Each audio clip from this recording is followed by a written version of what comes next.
Découvrir l'importance du moment présent, de l'instant qui passe, percevoir le sens de chaque heure du jour. Voilà ce qui compte.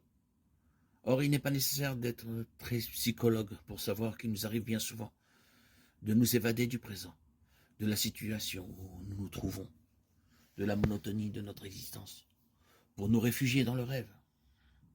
S'il se produisait tel ou tel événement, alors je ferais comme ça, ou j'agirais de telle manière.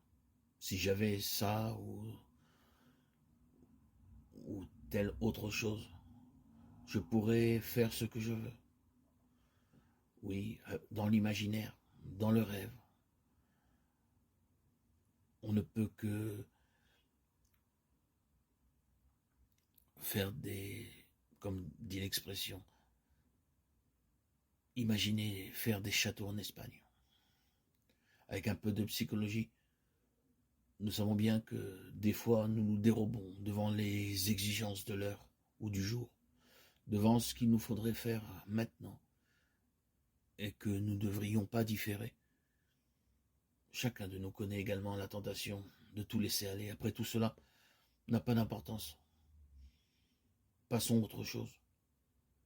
Et ainsi, nous trouvons aucune culpabilité à nous résigner. Le message de Jésus fixe notre regard sur le présent, chaque instant qui passe, et pour les hommes une occasion qui porte en elle une chance.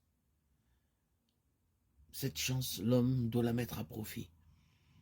Il doit se comporter comme Jésus. Ce qu'il fait aujourd'hui pourra avoir de grandes répercussions dans l'avenir. C'est un fait d'expérience courante.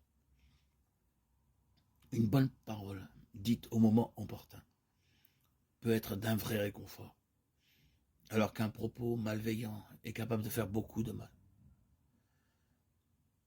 Tout peut être utilisé pour le meilleur ou pour le pire. Le monde n'est pas seulement le lieu où se situent les relations entre l'homme et Dieu, mais il est aussi l'objet. Dieu parle à l'homme par les choses et par les êtres qu'il lui fait rencontrer dans sa vie. L'homme lui répond par la façon dont il accueille ces choses et ces êtres.